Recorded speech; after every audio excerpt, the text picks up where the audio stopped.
Escala en París, Aida Palau.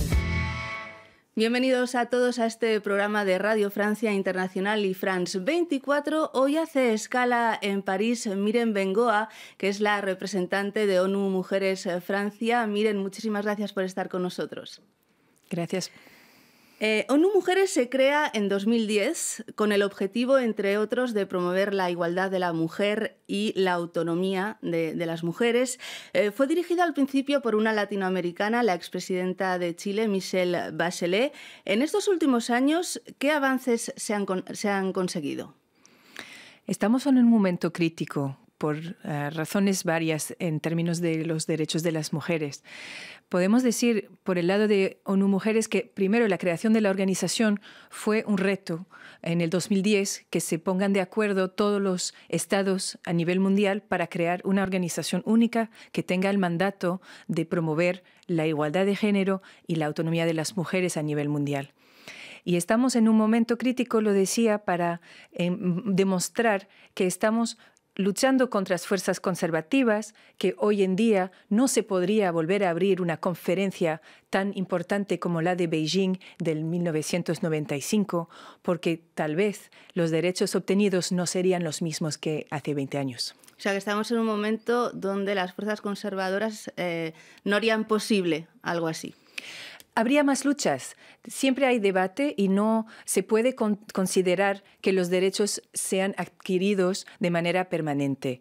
Tenemos que estar seguras de que para que una mujer en un cierto país tenga la oportunidad de elegir por sí misma en todos los ámbitos de la vida, o sea, profesional o personal, debería tener todas las leyes, no solamente implementadas por el Parlamento, pero también en práctica, y que las normas sociales también permitan una verdadera igualdad de género. Y veremos juntas que tampoco es la situación todavía. Hay una cifra que me ha llamado muchísimo la atención en referencia a la mujer y la política.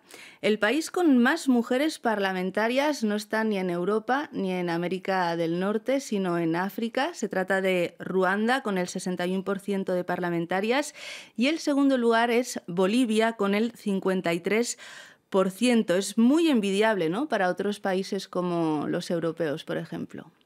Tiene la razón en esto, que hoy en día, sin una política voluntarista de promover a mujeres que se presentan en las elecciones, tanto legislativas como a nivel territorial, no se puede obtener un aumento significativo de representación de mujeres en la política pública. Y vemos que en el caso de Ruanda o de Bolivia se ha dado esa oportunidad de manera muy proactiva. Aquí en Francia también las últimas elecciones también ha demostrado la capacidad por voluntad de un cierto partido de poner muchísimas más mujeres en posición de ser elegidas y de mantener esa ambición que permitió recientemente subir del 25% al 49% de representación de las mujeres en el Parlamento. Sin embargo, hablando justamente de Francia, Francia, aunque haya habido avances, cuenta, por ejemplo, con solo el 16% de alcaldesas. ¿Qué está fallando? Es un tema que es muy estructural. No hablamos de falta de voluntad de las mujeres en presentarse. Pensamos en ONU Mujeres que es más bien un contexto también histórico de la presencia mucho más frecuente de hombres en el espacio público, de la repartición mandada por el género de los papeles en la vida social, que ha transmitido esa visión de que la política pública sea manejada por hombres. Y en Francia, el tema de la representación en instituciones muy visibles o en las ciudades grandes del país también se pone hoy en el debate público, con la presencia, por ejemplo, de la alcaldesa de París, que toma un papel internacional muy importante para promover la visibilidad de las alcaldesas. Usted conoce de cerca la situación latinoamericana, ha trabajado en la región en temas relacionados con la salud pública. ¿Cuál es justamente la situación de las mujeres en la región latinoamericana? Bueno, es muy dispar según los diferentes países, pero ¿qué destacaría? Yo tengo realmente hay que destacar, como lo dice, el hecho de que en cada país va a depender de las leyes, de las prácticas, pero también de la capacidad de la sociedad civil a proponer una oposición o a proponer una alternativa a ciertas normas que se han puesto en contra de la presencia de las mujeres en todos los ámbitos económicos y sociales.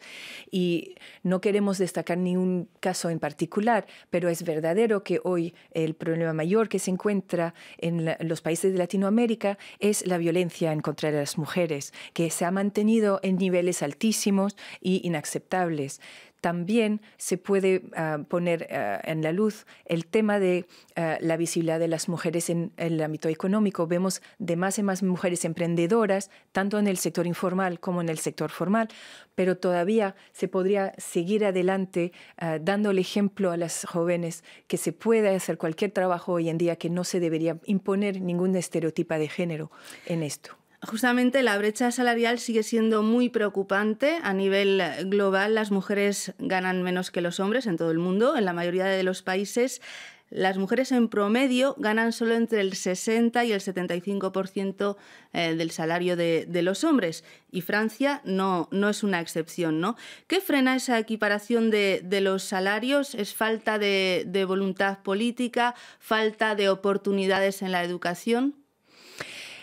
El análisis de los datos, que también es muy reciente y que ha destacado el tema de la desigualdad entre los salarios, demuestra que no es solamente un problema de discriminación obvia, no es que no se quiere pagar a las mujeres el mismo precio, por lo menos en los países industriales donde supuestamente todos los ámbitos de trabajo están abiertos a las mujeres.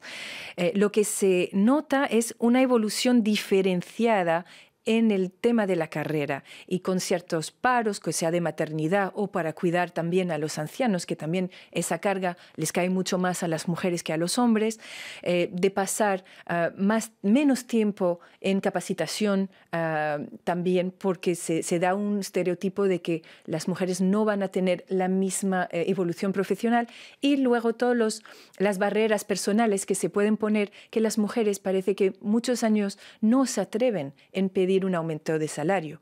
Es decir, que estos pequeños cambios a lo largo del plazo crean esa diferencia que se sigue manteniendo a pesar de las leyes que impiden y las sanciones que también se han puesto en línea. ¿Qué poder tiene la ONU Mujeres para hacer cambiar las cosas? ¿Cuál es su margen de acción y de incidencia en las políticas públicas?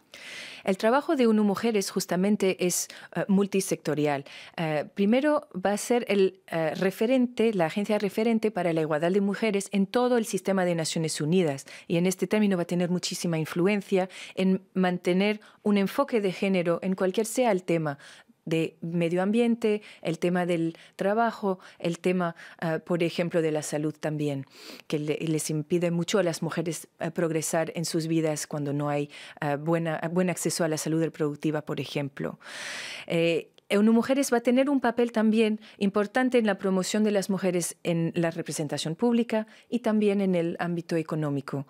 Y uno de los temas de enfoque también hoy en día es compensar la invisibilidad de las mujeres en situaciones de crisis humanitaria o en catástrofes naturales, para demostrar que la paz se construye mucho mejor. Y se ve también eso en Colombia, se ha notado un progreso significativo con la integración de mujeres en el proceso de negociaciones de paz.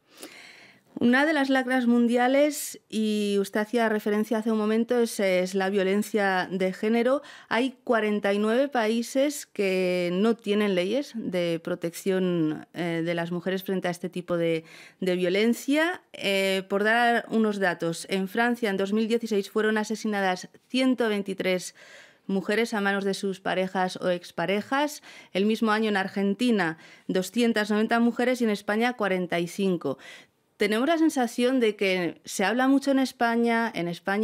Cuando se mata a una mujer abre informativos. En Argentina o en Chile hay una movilización bestial desde hace años para denunciar los feminicidios, y aquí en Francia no se habla, es como un tema tabú. ¿Por qué se silencia las muertes por violencia de género en Francia?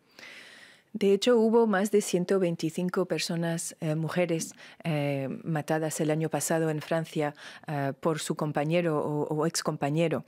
O sea, que son cifras que van en aumento, además. No siguen estables, desgraciadamente. Quisiéramos que bajen, obviamente.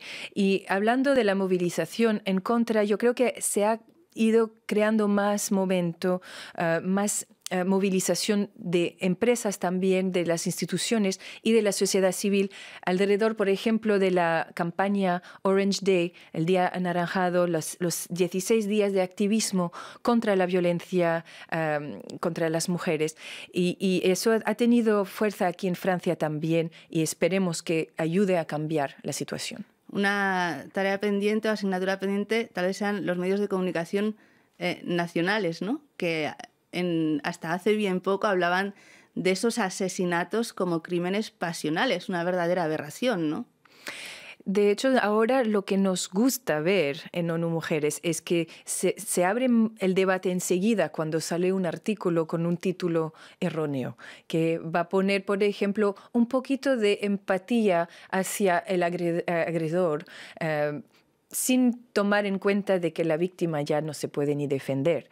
Estamos viendo que se sube más la palabra, se ha liberado esta palabra y lo vemos también en el término del acoso sexista, de las agresiones sexuales y en este momento es más adelante de la denuncia. Lo que nosotros queremos es que se vayan dando soluciones y que no sea aceptable que una persona sea agredida en un transporte público sin que nadie reaccione. En este tema creo que vamos avanzando y se notan muchos progresos. Justamente ha habido una campaña que ha sido polémica aquí en París con unos carteles gigantes en el metro donde se representaba al agresor como un animal salvaje, ¿no? Como un oso o como un tiburón. ¿Cree que es eficaz este tipo de campañas? Ha sido muy criticada porque decían, bueno, ¿por qué representar al agresor con un animal si el agresor está muy bien identificado y puede ser un hombre común y corriente, ¿no? El tema no es tanto de cómo se define el agredor, es más siempre están demostrando a la mujer como una víctima. En este caso, lo que nosotros estamos poniendo en enfoque es que las mujeres deben saber denunciar mejor y en los transportes públicos hay mucho más servicios ahora telefónicos, maneras de denunciar a situaciones inaceptables que van a permitir que se pongan más medios para asegurar la seguridad de las mujeres. Muchísimas gracias, Miren Bengoa, representante de ONU Francia Mujeres. Muchísimas gracias por haber estado con nosotros y muchísimas gracias a todos ustedes.